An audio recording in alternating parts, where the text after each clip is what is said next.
হযরত ইমাম হাসান আমিরে মুয়াবিয়ার সঙ্গে সুলে করে শর্তনামা করে আমিরে মুয়াবিয়াকে খেলাফত দিয়ে উনি সপরিবারে চলে গেলেন মদিনা। হযরত ইমাম হাসান ভাবছিলেন কুফার লোক ধোঁকা দিয়ে দিল, আর আমি কুফায় থাকবো না, বাকি জীবনটা মদিনাতে থেকে নানা জানের রওজার পাশে থেকে বাকি জীবনটা আমি মদিনা থেকে কাটাবো। কারণ মদিনা সোনার মদিনা, সবার কাছে প্রিয়, জান চাইতে প্রিয়, প্রাণ চাইতে প্রিয় মদিনা সব মুসলমানের কাছে, আশিকের কাছে, হাসানের কাছে, হুসেনের কাছে। কারণ নবীজি রয়েছেন সেখানে, বলুন সুবহানাল্লাহ। নবীর কারণে মদিনার দাম এত বেশি, নচেত মদিনার কোনো অস্তিত্ব ছিল না। আগে মদিনার নামই ছিল ইয়াসরাব। ইয়াসরাব মানে হলো অসুখের ঘর। ইয়াসরাব মানে অসুখের ঘর, যে যেত অসুখ পড়ে যেত। কিন্তু আমাদের নবী যখন পা রাখলেন তখন মদিনা সোনার মদিনা হয়ে গেল। জোরে বলো। কবি লিখছে সোনার মদিনা আমার নবীর মদিনা, সব ভুলিব কিন্তু তোমায় ভুলতে পারি না। বলো সোনার মদিনা আমার নবীর মদিনা, সব ভুলিব কিন্তু তোমায় ভুলিনি, ভুলবো না, ভুলতে পারি না, সব ভুলিব কিন্তু তোমায়। আরশ মোয়াল্লার চেয়ে দামি তুমি হও, খোদার সৃষ্টিতে শ্রেষ্ঠ ভূমি তুমি হও। জোরে বলো। আরশ মোয়াল্লার চেয়ে দামি তুমি হও, খোদার সৃষ্টিতে শ্রেষ্ঠ ভূমি তুমি হও। আরশ মোয়াল্লার চেয়ে দামি তুমি হও, খোদার সৃষ্টিতে শ্রেষ্ঠ ভূমি তুমি হও। তোমার বুকে শুয়ে আছে, তোমার বুকে শুয়ে আছে শাহে মদিনা, সব বলিব কিন্তু তোমায় বলতে পারি না। সোনার মদিনা আমার নবীর মদিনা, সব বলিব কিন্তু তোমায় বলিনি, বলবো না, বলতে পারি না, সব বলিব কিন্তু তোমায় বলতে পারি না, সব বলিব কিন্তু তোমায়। ইয়াসরাব নামে ছিলে তুমি অলক্ষণের দেশ, বড় মারাত্মক যে ছিল তোমার পরিবেশ। ইয়াসরাব নামে ছিলে তুমি অলক্ষণের দেশ, বড় মারাত্মক যে ছিল তোমার পরিবেশ। ইয়াসরাব নামে ছিলে তুমি অলক্ষণের দেশ, বড় মারাত্মক যে ছিল তোমার পরিবেশ। ইয়াসরাব নামে ছিলে তুমি অলক্ষণের দেশ, বড় মারাত্মক যে ছিল তোমার পরিবেশ। নবীর ছোঁয়া পেয়ে তুমি, নবীর ছোঁয়া পেয়ে তুমি সোনার মদিনা, সব বলিব কিন্তু তোমায় বলতে পারি না। সোনার মদিনা আমার জানের মদিনা, আমার প্রাণের মদিনা, সব বলিব কিন্তু তোমায় বলতে পারি না। হ্যাঁ, জান্নাতের বাগান নবী তোমায় বলেছেন, খাকে শেফার অধিকারী তোমায় করেছেন। জলসে বলু। আরে জান্নাতের বাগান নবী তোমায় বলেছে, খাকে শেফার অধিকারী তোমায় করেছে। তোমার বুকে প্রবাহিত, তোমার বুকে প্রবাহিত নূরেরই ঝর্ণা, তোমার বুকে প্রবাহিত নূরেরই ঝর্ণা, তাই ভুলিনি ভুলবো না ভুলতে পারি না। সোনার মদিনা আমার প্রাণের মদিনা, আমার নবীর মদিনা। সব ভুলিব কিন্তু তোমায় ভুলতে পারি না।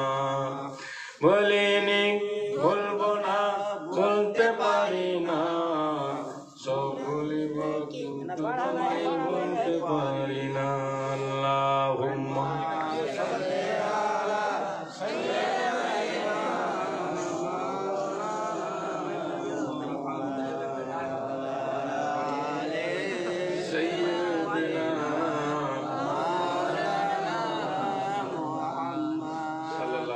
বাবাজি ভাইরা বলছিলাম, হযরত ইমাম হাসান তখন করলেন কি, খেলাফত সঁপে দিলেন কার হাতে? যে বলেন কার হাতে? ঝামেলা করব না, ঝঞ্ঝট করব না, বাড়াবাড়ি করব না, মারামারি করব না, আমি ঝামেলার মধ্যে নেই। আপনি খেলাফত দেখেন। কিছু শর্ত রাখলেন যে আমিরে মুয়াবিয়া যদি ইন্তেকাল করে যায় আর ইমাম হাসান যদি বেঁচে থাকেন, তাহলে আমিরে মুয়াবিয়ার পরে ফের খলিফা হবে কে? ইমামে হাসান। দ্বিতীয়, কুফা, বসরা, মক্কা, মদিনা এদের কাছে হযরত আলীর জামানা অতিরিক্ত কোনো ট্যাক্স নেওয়া চলবে না। তারপরে ইমাম হাসান হোসেনের মান্থলি যে খরচা সেটা বহন করতে হবে আমিরে মুয়াবিয়াকে। এই ধরনের কিছু শর্ত রেখে হযরত ইমাম হাসান তার সঙ্গে সুলহ করে নিলেন। সুলহ করে নিয়ে সপরিবারে উনি চলে গেলেন সোনার মদিনা। সোনার মদিনাতে গিয়ে বাকি জীবনটা কাটাবেন এই ভেবে সোনার মদিনাতে গিয়েছিলেন। বাবাজি ভাই, এই সোনার মদিনাতে থাকতে থাকতেই হযরত ইমাম হাসান রাদিয়াল্লাহু তাআলা আনহু 25 বার পায়ে হেঁটে হজ করেছেন। 25 বার। কতবার? 25 বার। ঘোড়াতে চাপতেন না, উটে চাপতেন না, এবং আল্লাহ তাআলা এত পাওয়ার দিয়েছিল তিনার মধ্যে, যেটা বলতেন সেটাই হয়ে যেত। এত ক্ষমতা আল্লাহ দান করেছিল ইমাম হোসেনকে, হাসানকে, মুখ থেকে বের হলে হয়ে যেত। একবার একটা লোক ইমাম হাসানকে বলছে, হুজুর আমার স্ত্রীর পেটে আছে বাচ্চা, আর বর্তমানে উঠে গেছে পেট ব্যথা, আপনি একটু দোয়া করেন যেন বাচ্চাটা সহজে নর্মাল ভাবে হয়ে যায়। ইমাম হাসান বললেন, যাও তুমি বাড়ি গিয়ে পৌঁছাবে আর দেখতে পাবে যে তোমার ছেলে হয়েছে। বলুন সুবহানাল্লাহ।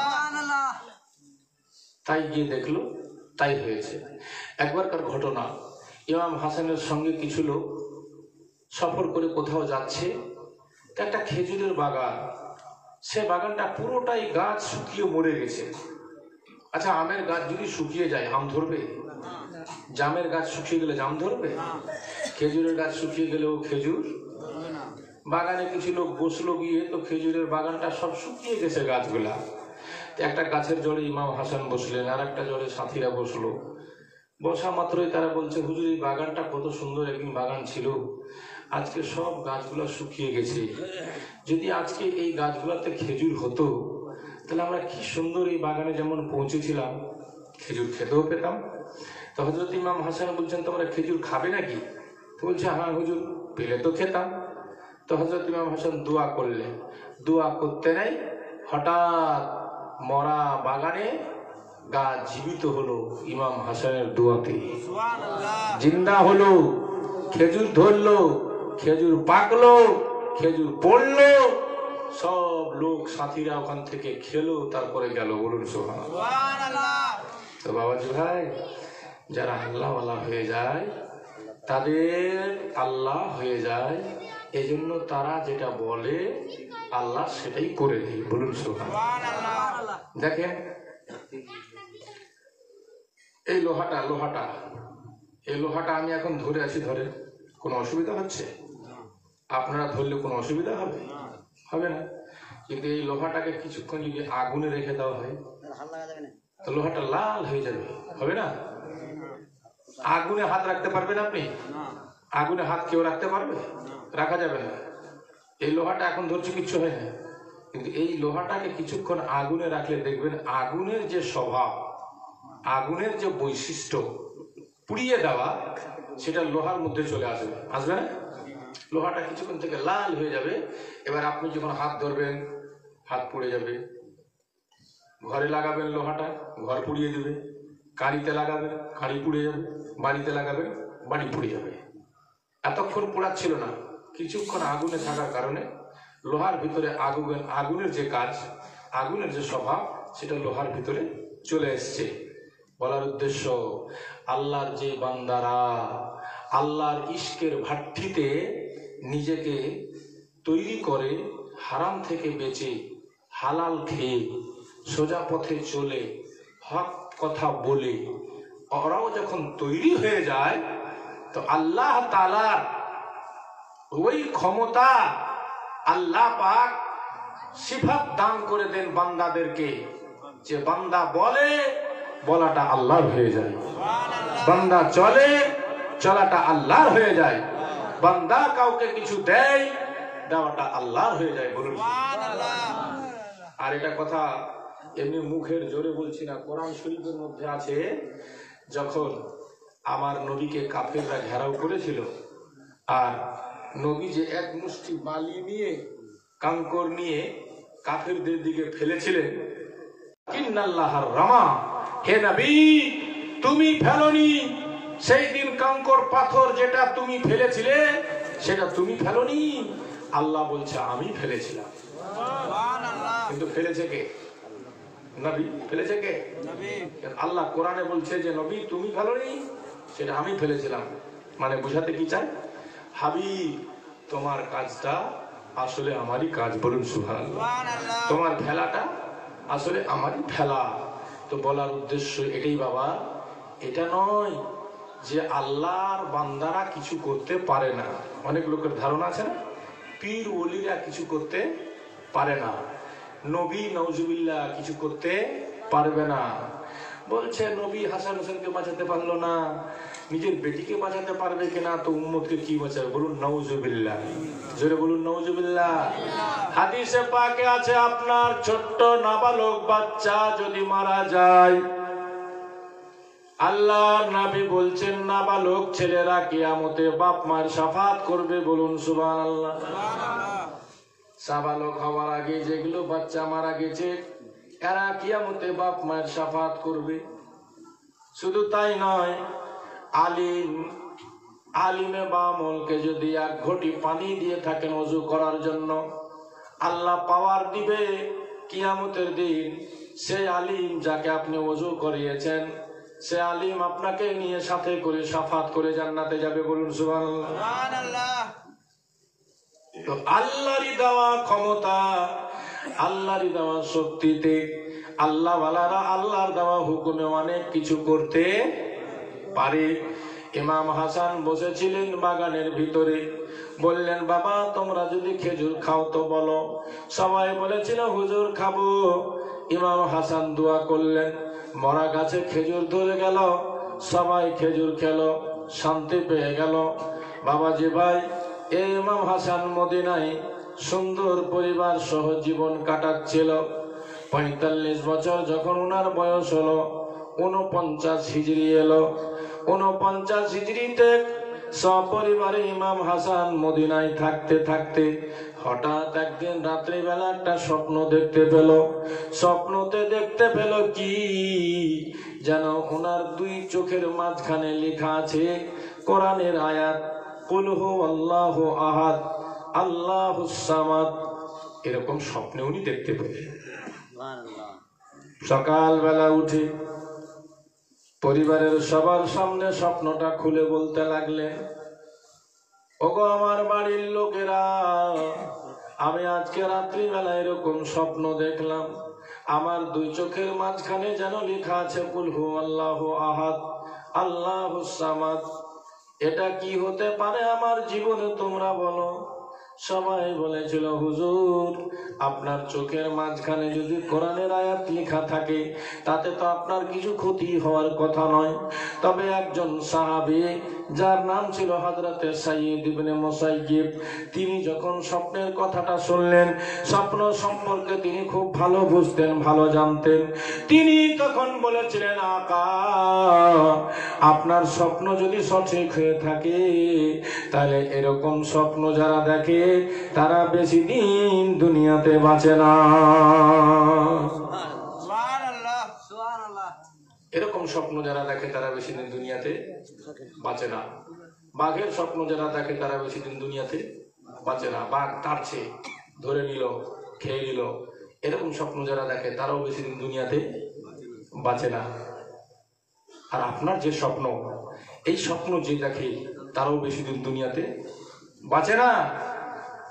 তখন ইমাম হাসানের একটা কথা চিন্তা হলো, যেহেতু ছোট্ট কাল থেকে নানা জানের মুখ থেকে শুনেছিল বিষ খেয়ে দুনিয়া ছাড়তে হবে, বিষ খেয়ে তিনি দুনিয়া ছাড়বেন, তাকে বিষ দেওয়া হবে। এজন্য ইমাম হাসান বাড়ির সবাইকে তখন সতর্ক করতে লাগলেন যে আমার বাড়ির সকলে তোমরা সতর্ক থাকবে, কেউ যেন আমাকে বিষ দিতে না পারে, কেউ যেন আমাকে বিষ খাওয়াতে না পারে। কিন্তু বাবা, যেটা যার কিসমতে লেখা থাকে সেটাই যে ঘটবে, এটাই সত্যি কথা। ইমাম হাসানের অদৃষ্টে, ইমাম হাসানের কপালে আল্লাহ তাআলা লিখে দিয়েছিলেন যে তুমি বিষ খেয়ে দুনিয়া ছাড়বে। আর যে যেভাবে দুনিয়াতে মরবে সেই ওয়াদাটা আল্লাহ আত্মার জগতে আগেই নিয়ে নিয়েছে তাদের কাছ থেকে।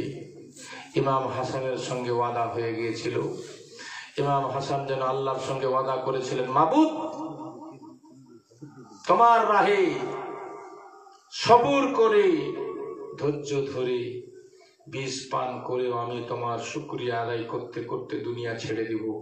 এটা আত্মার জগতে তিনার ওয়াদা করা ছিল বেরাদার।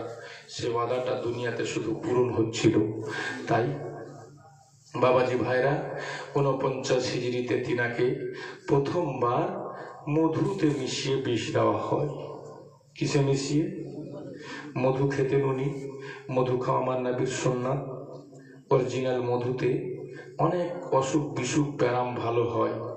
প্রতি চাঁদে 7 দিন যদি মধু চেটে খেতে পারেন, মধু চেটে খাওয়ার নিয়ম, কিন্তু মধু গড়গড়িয়ে খাওয়ার নিয়ম নয়, ঢোক ঢোক গিলে গিলে খাওয়ার নিয়ম নয়, মধু চেটে খেতে হয়। তো মধু যদি 7 দিন বাচ্চাদের চাটাতে পারেন, ওই বাচ্চা বুলট হবে, স্বাস্থ্য ভালো হবে, ওই বাচ্চাটা একদম কমপ্লিট হবে, শক্ত হবে, মজবুত হবে তার বডি। আমার নবী মধু ভালোবাসতেন।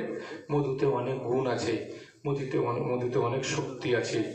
যাই হোক, তো নানা জানের সুন্নাত অনুপাতে মধু খেতেন ইমামে হাসান বাড়িতে। মধুর মধ্যে দুশ্মনেরা চক্রান্ত করে বিষ মিশিয়ে দিয়েছে। হযরত ইমাম হাসান সকালবেলা উঠে মধু চেটে চেটে খাচ্ছে, আর খেতে নেই। মধু যেমনই ভিতরে গেছে বাবা, ভিতরটা আগুনের মতো জ্বলতে লাগলো। হযরত ইমাম হাসান বললেন, ব্যাপার কি? ওগো আমার বাড়ির লোকেরা, আমি মধু খাওয়া মাত্র আমার পেটটা জ্বালা করছে কেন? লোকেরা বলছে, তা তো আমরা জানি না হুজুর। উনি বলছেন, মনে হয় মধুতে কেউ বিষ মিশিয়ে দিয়েছে। মধু দেখা গেল টেস্ট করে সত্যি বিষ মিশানো ছিল। বেরাদার, এই বিষ মিশ্রিত মধু খাওয়ার পর হযরতে ইমাম হাসান কোনো ডাক্তারখানায় গেলেন না, কোনো কবিরাজ হেকিমের কাছে গেলেন না, কোনো ঝাড়ফুঁকওয়ালার কাছে গেলেন না। ইতিহাস প্রমাণ করছে বিষ খেয়ে ছটপট করতে করতে সোজায় চলে গেছে আমার রাসূলুল্লাহর মাজারে। জোরে বলে। তাহলে অসুস্থ হয়ে যদি কেউ মাজার শরীফে যায় আরাম পাওয়ার জন্য, আল্লাহর রহমত পাওয়ার জন্য, তাহলে যাওয়া চলবে কিনা? যদি যাওয়া না যায় হতো, মাজারে যাওয়া যদি বেদাত হতো, তাহলে নবীর নাতি হাসান কি যেত? বলেন যেত? তাহলে ওদের চাইতে কি আজকালকার কাঠমুলসি কাঠমুল্লারা মাসলা বেশি বুঝে না হাদিস বেশি জানে? যাদের বাড়িতে হাদিস তৈরি হয়েছে, যাদের বাড়িতে কোরআন নাজিল হয়েছে, সেই নবীর নাতি হাসান বিষ খেয়ে যাচ্ছেন মাজারে, রাসূলুল্লাহর দরবারে জিয়ারত করে দোয়া করছেন, নানা যান দুশ্মন আমায় বিষ খাওয়িয়েছে, নানা যান আমার প্রাণ বাঁচে না, আমার জান বাঁচে না, নানা যান আমার জন্য আল্লাহর কাছে দোয়া করে দাও, আমি যেন সুস্থ হয়ে যাই। আহারে নবীর দরবার, নবীর মাজার, যেখানে দিন রাত আল্লাহর রহমত বর্ষিত হয়, ইমাম হাসান দোয়া করতে নেই, নবীর মাজারের ধুলি বালি নিয়ে চোখে আর বুকে মাখতে নাই, সঙ্গে সঙ্গে বিষ পানি হয়ে গেল। বলুন কবি লিখছে, মদিনার মাটি পেলে চোখে দিতাম সুরমা বলে, তবে আমি পেতাম সান্ত্বনা, ওগো নবিয়ানা এ দেশে আর ভালো লাগে না, মন যেতে চাই সোনার মদিনা, ওগো নবিয়ানা এই দেশে আর ভালো লাগে না। মনে বড় আশা আছে, যাব আমি তোমার কাছে, নিশ্চয় আমি যেতে পারি না, ওগো নবিয়ানা মন যেতে চাই সোনার মদিনা, এই দেশে আর ভালো লাগে না, ওগো নবিয়ানা মন যেতে চাই সোনার মদিনা। আল্লাহুম্মা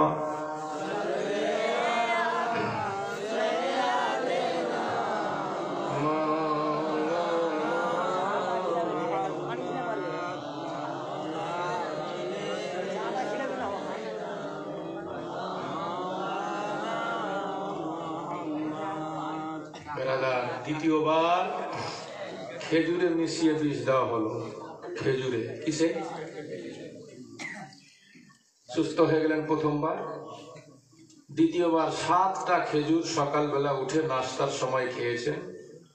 পেটে অসহ্য যন্ত্রণা, পেটে জ্বালা। ভাই হোসেনের বাড়িতে গেলেন, গল্পটা শোনালেন যে এই অবস্থা, প্রথমবার মধুতে বিষ খেয়েছি, আবার খেজুরে কে যেন বিষ মিশিয়ে দিয়েছে, খাওয়ার পর আমার কলেজা ফেটে যাচ্ছে, বুক ফেটে যাচ্ছে, পেটে অসহ্য যন্ত্রণা, আমাকে আমার নানা জানের মাজারে নিয়ে চলো ভাই। আবার হাসানকে নিয়ে যাওয়া হচ্ছে নবীজির রওজা পাকে। দ্বিতীয়বারও আমার রাসূল পাকের রওজার সাদকাতে বরকতে বিষ পানি হয়ে যাচ্ছে। তাহলে বাবা স্পষ্ট বোঝা গেল যে অসুস্থ হয়ে মাজারে যাওয়া এটা স্বয়ং আমার নবীর নাতি হাসান হোসেনের তরিকা। জি, হাসান হোসেনের নিয়ম, ইমাম হাসান হোসেনের সিস্টেম। লোক বলছে মাজারে গেলে কি পাওয়া যায়? আরে কি পাওয়া যায় না, মন থেকে তুমি মেনেই তো দেখো। হ্যাঁ, না মেনেই বলছো কি পাওয়া যায়? মন থেকে মেনে দেখো কি না পাওয়া যায়। আমি তো মনে করি কি না পাওয়া যায়। এমন কি আল্লাহ ওয়ালাদের দরবারে গেলে আল্লাহ পর্যন্ত পাওয়া যায়। আল্লাহ ওয়ালার দরবারে গেলে আল্লাহ পাওয়া যায়। তেলের দরকার হলে তেলওয়ালার কাছে যেতে হয়। জি, চালের দরকার হলে চালওয়ালার কাছে যেতে হয়। মালের দরকার হলে মালওয়ালার কাছে যেতে হয়। তো যদি আল্লাহর দরকার হয় তো কোথায় যেতে হবে? জোরে বলেন, কোথায় যেতে হবে? আল্লাহর কাছে যেতে হবে না? পয়সার দরকার হলে পয়সাওয়ালার কাছে, আল্লাহর দরকার হলে আল্লাহওয়ালার কাছে, তো আল্লাহওয়ালার দরবারে গেলে আল্লাহ পর্যন্ত পাওয়া যায়।